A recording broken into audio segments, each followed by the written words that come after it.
بسم اللہ الرحمن الرحیم۔ السلام علیکم محترم ناظرین، ویڈیو میں ایک خوبصورت لڑکی کا ذکر کر رہی ہوں جس پر اللہ کا عذاب نازل ہوا۔ تو چلیے سٹارٹ کرتے ہیں۔ ایک گاؤں میں ایک نوجوان لڑکی رہتی تھی جو بہت خوبصورت اور مالدار گھرانے کی تھی۔ اس کی زندگی کا سب سے بڑا مقصد اپنے کپڑوں کو سنوارنا اور خود کو ہر وقت دنیاوی لحاظ سے بہترین حالت میں رکھنا تھا۔ وہ نہایت خوش مزاج اور اپنے لباس کی حد درجہ فکر مند رہتی، ہر وقت اپنے کپڑوں کی استری، ان کی صفائی اور خوبصورتی پر توجہ دیتی۔ جب بھی کوئی نئی فیشن کی چیز آتی وہ اسے خریدتی اور اپنے کپڑوں کی الماری کو اور خوبصورت بناتی۔ وہ لڑکی دن رات کپڑوں کی دیکھ بھال میں لگی رہتی تھی۔ اس کی الماری میں ہر رنگ، ہر قسم کے کپڑے ترتیب سے رکھے ہوئے تھے۔ اس کا دل صرف ان کپڑوں اور ظاہری خوبصورتی میں لگا رہتا تھا۔ لوگوں کو متاثر کرنا اور تعریفیں سننا اس کا معمول بن چکا تھا۔ وہ ہمیشہ اسی فکر میں رہتی کہ وہ کیسے دنیا کے سامنے بہترین نظر آ سکے۔ اس کی والدہ ایک دیندار خاتون تھی جو اکثر اسے نصیحتیں کرتی تھی کہ بیٹی، دنیا کی یہ چمک دمک عارضی ہے، تم اپنی خوبصورتی اور کپڑوں کی اتنی فکر مت کرو کہ اللہ کو بھول جاؤ۔ نماز پڑھا کرو، قرآن کی تلاوت کیا کرو اور اللہ کا ذکر کیا کرو، کیونکہ اصل زندگی آخرت کی زندگی ہے۔ دنیاوی چیزوں کا کوئی مستقل فائدہ نہیں۔ لیکن لڑکی ہمیشہ اپنی ماں کی باتوں کو نظر انداز کرتی اور کہتی، اماں، ابھی میں جوان ہوں، میرے پاس بہت وقت ہے، ابھی مجھے زندگی کا مزہ لینا ہے، عبادت اور نماز تو میں بعد میں بھی کر لوں گی۔ اسے دنیاوی لباس اور زیب و زینت کی محبت اس حد تک لے گی کہ وہ نماز اور عبادت سے غافل ہو چکی تھی۔ وہ اپنے کپڑوں اور ظاہری شان و شوکت کو اپنی زندگی کا مرکز سمجھ بیٹھی تھی۔ ایک دن جب وہ حسب معمول اپنے کپڑوں کی صفائی اور استری میں مصروف تھی، اس کے دل میں ایک عجیب سا خوف پیدا ہوئے۔ اسے ایسا محسوس ہوا کہ کچھ برا ہونے والا ہے، مگر اس نے اس احساس کو نظر انداز کیا اور اپنی روزمرہ کی مصروفیات میں لگی رہی۔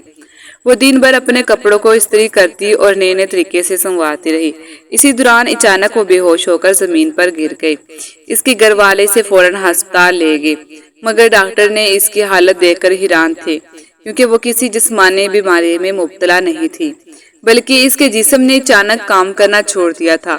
لڑکی کی تمام جسمانی حرکتیں مفلوج ہو چکی تھیں اور وہ بولنے اور چلنے سے قاصر تھی۔ اس لڑکی کو جب اس کی بے بسی کا احساس ہوا تو اللہ کی نافرمانی پر پچھتانے لگی۔ وہ ہر روز اپنے کپڑوں کو سنوارنے اور دنیاوی زیب و زینت میں مگن رہتی تھی، لیکن آج وہ بستر پر بے بس بے حرکت پڑی تھی۔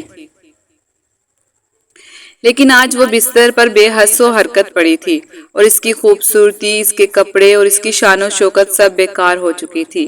اس کا جسم اتنا سخت ہو گیا تھا کہ وہ ہل بھی نہیں سکتی تھی، اور جو لڑکی کبھی اپنی دنیاوی خوبصورتی پر فخر کرتی تھی اب وہ ایک عبرت کا نشان بن چکی تھی۔ اب وہ بولنا چاہتی تھی، اپنے والدین سے معافی مانگنا چاہتی تھی اور اللہ سے توبہ کرنا چاہتی تھی، مگر اس کی زبان کام نہیں کر رہی تھی۔ اس کی ساری زندگی جو دنیاوی فریب میں گزر گئی تھی اب اسے بے معنی لگنے لگی تھی۔ لڑکی کی والدہ یہ سب کچھ دیکھ کر بہت سنجیدہ ہوئیں۔ وہ جانتی تھی کہ یہ اللہ کا عذاب ہے، کیونکہ ان کی بیٹی دنیاوی محبت اور فخر میں اتنی غرق ہو گئی تھی کہ وہ اللہ کی عبادت سے غافل ہو چکی تھی۔ والدہ نے اللہ کے حضور روتے ہوئے دعا کی، یا اللہ، میری بیٹی جوان ہے، اس نے اپنی زندگی کی حقیقت نہیں سمجھی، اسے معاف فرما اور اسے موقع دے کہ وہ توبہ کر کے اپنی باقی زندگی تیرے راستے پر گزارے۔ والدہ کی دعا کے بعد کچھ دنوں میں لڑکی کو تھوڑی بہتری محسوس ہوئی اور اس کی زبان کھلنے لگی۔ جب وہ بولنے کے قابل ہوئی تو اس نے سب سے پہلے اللہ سے معافی مانگی۔ اس نے اپنی ماں کے سامنے روتے ہوئے کہا، اماں، مجھے معاف کر دے، میں نے آپ کی باتوں کو نظر انداز کیا اور دنیا کی محبت میں اللہ کو بھلا دیا۔ اب میں سمجھ چکی ہوں کہ اصل زندگی آخرت کی ہے اور دنیاوی چیزوں کا کوئی فائدہ نہیں۔